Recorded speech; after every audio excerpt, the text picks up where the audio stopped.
আসসালামু আলাইকুম। Welcome to my viewers. আপনারা সবাই কেমন আছেন? আশা করি আপনারা সবাই ভালো আছেন। আলহামদুলিল্লাহ, আমিও ভালো আছি। আজকে আমি আপনাদের জন্য নিয়ে আসছি আরও একটি নতুন রেসিপি। আজকের রেসিপি কই মাছের তেল ঝাল। কই মাছের তেল ঝাল করার জন্য আমি এখানে 7 পিস কই মাছ খুব ভালোভাবে ধুয়ে পরিষ্কার করে নিয়েছি। এখন পরিমাণ মতো লবণ এবং 1 চা চামচ হলুদ গুঁড়া খুব ভালোভাবে হাতের সাহায্যে মাখিয়ে নেব। লবণ এবং হলুদ গুঁড়া মাখিয়ে মাছগুলোকে 10 মিনিট রেস্টে রেখেছিলাম।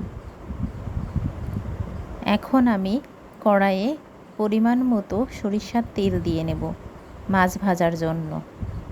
তেল গরম হয়ে এসেছে, এবার আমি মাছগুলো ডিপ ব্রাউন কালার করে ভেজে উঠিয়ে নেব।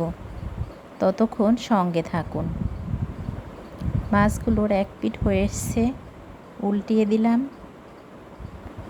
আর এক পিঠ হয়ে গেলে মাছগুলো উঠিয়ে নেব। অবশ্যই মাছগুলো একটু ব্রাউন কালার করে ভেজে নিতে হবে, তাহলে খেতে অনেক টেস্টি লাগবে।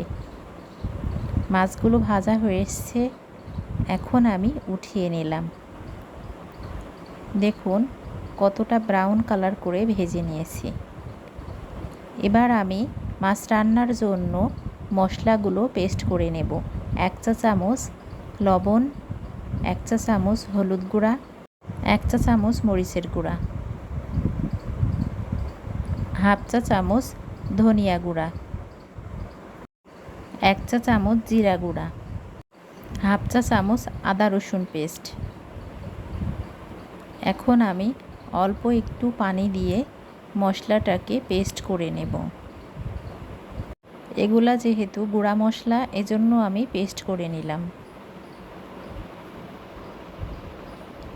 এখন মাছ ভেজে উঠিয়ে নিয়েছিলাম সেই কড়াইয়ের মধ্যে আমি পেঁয়াজ কুচি দিয়ে দেব।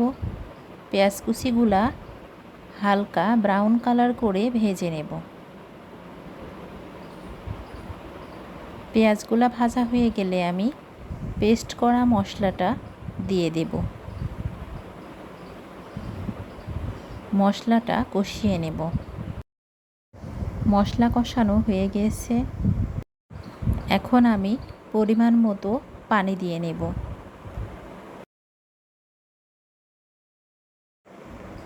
পানিটা ফুটে আসার জন্য অপেক্ষা করব। পানিটা ফুটে আসলে ভেজে রাখা মাছগুলো আমি কড়াইয়ের মধ্যে দিয়ে দেব। পানি ফুটে এসছে, এখন আমি ভেজে রাখা মাছগুলো কড়াইয়ের মধ্যে দিয়ে নিচ্ছি। 15 মিনিটের মতো জাল করে নেব। ফিরে আসব 15 মিনিট পর, ততক্ষণ সঙ্গে থাকুন। ফিরে আসলাম 15 মিনিট পর। এবার আমি কুচি করে রাখা ধনিয়া পাতাগুলো ছড়িয়ে দেব। 2 মিনিটের মতো জাল করে তারপর চুলা থেকে নামিয়ে নেব। ধনিয়া পাতা দেওয়ার পর কিন্তু খুব বেশি জাল করা যাবে না, তাহলে ধনিয়া পাতার যে একটা ফ্লেভার সেটা কিন্তু নষ্ট হয়ে যাবে। কই মাছের তেল ঝাল প্রায় হয়ে এসছে, এখন আমি চুলা থেকে নামিয়ে নেব। দেখুন কতটা দারুণ হয়েছে। এখন আমি মিক্সিং বলে নামিয়ে নেব। আমার রেসিপি যদি আপনাদের ভালো লাগে, চ্যানেলটি অবশ্যই সাবস্ক্রাইব করুন, লাইক কমেন্ট শেয়ার করুন, পাশে থাকা বেল আইকনটি বাজিয়ে দিন, যাতে আমার রান্নার ভিডিও সবার আগে আপনাদের কাছে পৌঁছায়। আসসালামু আলাইকুম।